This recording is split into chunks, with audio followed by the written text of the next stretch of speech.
Hola a todos, yo soy H. Arce desde el Foro Argento. Vengo a explicarle un poco sobre los evangelios, un poco de lo que quedamos la vez pasada. Ya les hablé que María Jesús de Agreda era una monja que vivió en el año 1602 a 1665. Bueno, ella para mí está señalada en la psicografía de Parravicini como la que va a traer luz a los años de los evangelios.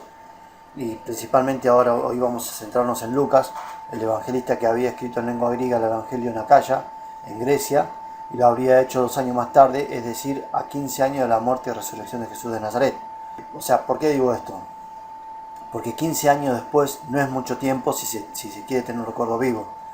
Recordemos que los evangelios, como los conocemos hoy, los 4 evangelios como los conocemos hoy, fueron impulsados en la época del 100 al 200 como 4 pilares de la época del cristianismo. Recordemos que los cristianos eran perseguidos y asesinados con leones, inclusive, o sea, muertos a rasguñazos y a arañazos de leones, o sea, literalmente muertos de una forma terrible, y eran perseguidos por eso. ¿Y a qué voy con esto? Que no porque haya venido el concilio de Nicea se cambió la palabra del evangelio. Yo estoy seguro que eso no se cambió en una coma si no se hubiera armado Flor de Lío. Ya por esa entrega que tenían a la palabra, o sea, se entregaban todo por la palabra. Imagino que al cambiar el concilio ni sea algo de lo que venían diciendo los evangelios, se iba a armar un Flor de Lío que iba a llegar hasta nuestros tiempos. Esto no sucedió, el concilio de Nicea sirvió para sentar las bases de otras cosas, como por ejemplo la Trinidad, como por ejemplo la divinidad de Cristo, cosas por el estilo, que nada tienen que ver con los cuatro evangelios que llegaron a estos tiempos. ¿Por qué digo esto? Porque estoy seguro que en estos 4 evangelios, como bien los marcan las psicografías que voy a mostrar al último, estos 4 evangelios son la base fundamental para llegar a la paz del mundo, la base fundamental para llegar al mañana. No creo que Dios haya dejado tan al azar el hecho de que nosotros podamos cambiar una coma de esto. Yo creo que no se cambió ni una coma de lo que viene de años atrás, de las palabras de Jesús. Y bueno, creo que estos son los evangelios justos para estos tiempos. Por eso, bueno, nos vamos a centrar antes en lo que dije en el último video sobre Jonás. Si quieren buscarlo, está en el libro, yo lo voy a dejar igual en el foro para que lo vean. Pero si quieren buscarlo, está en la Biblia, entre los libros de Ezequiel y Miqueas. Para el que no lo sabe, la Biblia es un conjunto de libros, son como 99 libros o más o menos, depende de la Biblia, pero como son libros unidos, yo te digo que lo busques entre el libro de Ezequiel y Miqueas, y ahí lo vas a encontrar. Después de Isaías está Ezequiel, y después de Ezequiel está Miqueas, y entre esos 2 libros está el de Jonás. La historia de Jonás es simple, es un hebreo que estaba un día tranquilo en un lugar, y Dios se le comunica y le dice que vaya al pueblo de Nínive, a la ciudad de Nínive, y le predique su destrucción. Jonás teme a Dios y se va de la presencia de Dios, o sea, quiere huir de la presencia de Dios y pasa por unas pruebas. Se sube a un barco, en el barco hay una tempestad, casi naufraga, y entonces buscaban un culpable de su maldición los tripulantes del barco, y lo encontraron a este tal Jonás, que se dijo ser culpable de su tripulación y que lo tiraron al agua. El río o mar, no sé cómo será, es tragado por un pez. Y este pez lo tiene en su vientre por 3 días. 3 días después, Jonás clama a Dios y le dice que lo libere de ese mal. El pez lo vomita a Jonás y bueno, sobrevive, y entonces le dice Dios de vuelta, le dice, ve a la ciudad de Nínive a predicar su destrucción. Jonás se va, una ciudad que se cruzaba en 3 días, esto es remarcado en el libro, y él en un día que recorre le predica que en 40 días va a destruir Dios esa ciudad, y entonces el pueblo de Nínive lo escucha y cambia su actitud. El rey le dice a los ninivitas que se porten bien, que ayunen, que pidan a Dios, que recen, que oren, y ellos cumplen esta función, hacen esto y se visten de saco, y bueno, todo lo que marca la ley lo hacen, y entonces Dios se arrepiente y no lo destruye. Jonás entonces se enoja con Dios porque dice, yo sabía que esto iba a pasar, tú eres un Dios bueno, un Dios misericordioso y no lo ibas a castigar, y ahora ¿cómo quedo yo? La cosa es que Jonás se retira de la ciudad después de enojarse con Dios, pensando que Dios lo iba a destruir igual a Nínive. Se retira de la ciudad, construye una cabaña a los alrededores para ver la destrucción de Nínive, y Dios no la destruye. A cambio de eso, Dios hace crecer en un día una planta, un árbol, al lado de la cabaña de Jonás, que le da sombra, y Jonás estaba contento por eso. Al otro día Dios destruye esa planta con un gusano, y la planta en un día también se destruye, y Jonás se entristece por la planta, y Dios le dice: ¿por qué te entristeces por la planta?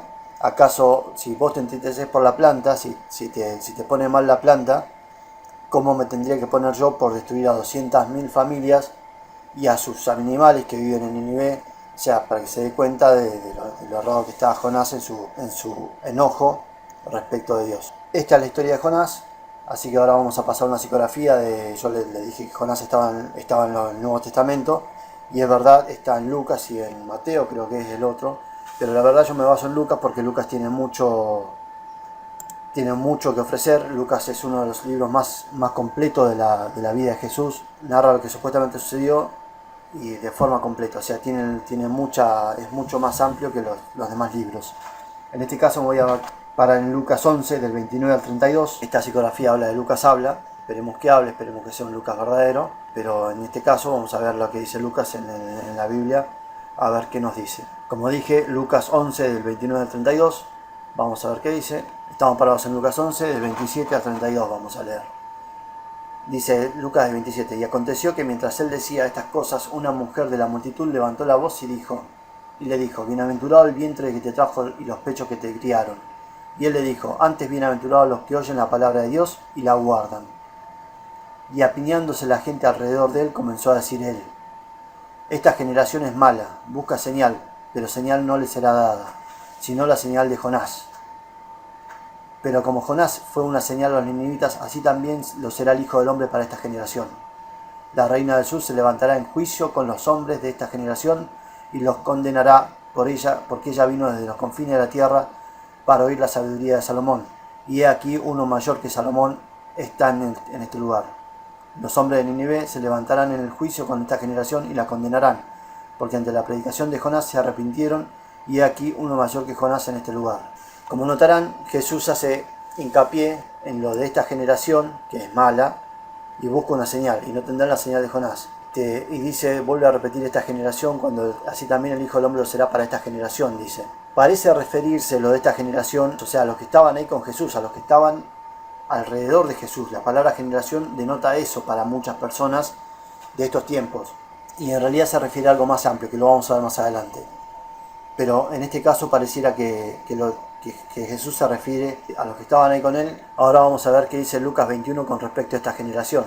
En Lucas 21, del 1 al 37, en realidad todo lo que es Lucas está potable, pero en este caso nos vamos a referir del 1 al 37, que es donde habla sobre la destrucción de Jerusalén, sobre el fin de los tiempos y demás.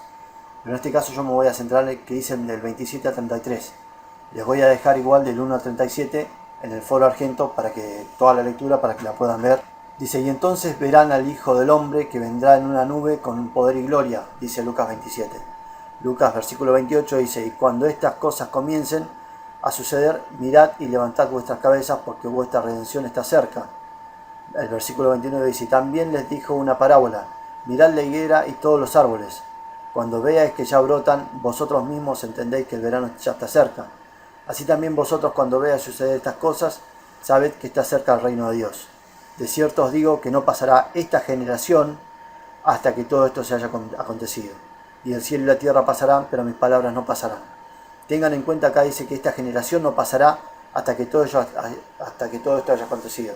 Pero algunos creen que los discípulos murieron pensando que iban a ver el reino de los cielos bajar, la nube bajar, a Jesús bajar sobre una nube. Y esto no pasó en esa generación. Quedó para la posteridad y aún seguimos esperando. Ahora vamos a ver qué significa lo de esta generación según un diccionario bíblico. Dice traducción que indica una persona, bueno, tiene todos los términos de generación. Dice traducción que indica una persona o personas en relación con sus antepasados. Puede referirse a las vidas o la raza humana como un todo. En definitiva se refiere a una persona o personas en relación a sus antepasados. Puede ser que generación se refiera a todo el tiempo que estamos atravesando desde que Jesús apareció hasta que Jesús vuelva a aparecer en una nube, como lo marca las escrituras en Lucas 21, En fin, eso se lo dejo a ustedes para que lo vean. Ahora vamos a ver otra psicografía, donde dice Juan, Mateo, Marcos, Evangelio, que puede ser el de Lucas Pablo, que hablando, dice: los evangelios dirán la verdad en su hora. San Pablo se hará sentir. Veremos qué verdades nos dicen los evangelios cuando sigamos hablando del tema. ¿Y por qué se hará sentir San Pablo? San Pablo, uno de los más abruptos que hay en los evangelios, o de los que más escuchó después de que su parte, ¿no? En fin, San Pablo se hará sentir. Y veremos qué nos dicen los evangelios, junto con qué nos dirá también el Apocalipsis, a ver cómo lo completamos. Saludos finales, saludos cordiales para todo el foro argento y para todos los que escuchen este video. Un gran abrazo y nos vemos la próxima.